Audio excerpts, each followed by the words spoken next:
Өзін құлақ сұр қоян естіп қалып сыбдырды, ойлы қырлы жерлермен үткіріп секірді. Көжек томпағым ай, көрдіріп кеттім сенен ай, қайдан шықтың күлімдеп, таппай қалдым сені ай.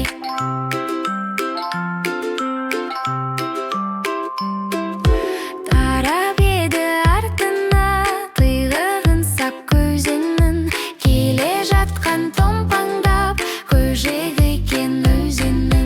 Көжек томпағым ай, қорқып кеттім сенен ай, қайдан шықтың күлімдеп, таппай қалдым сені ай.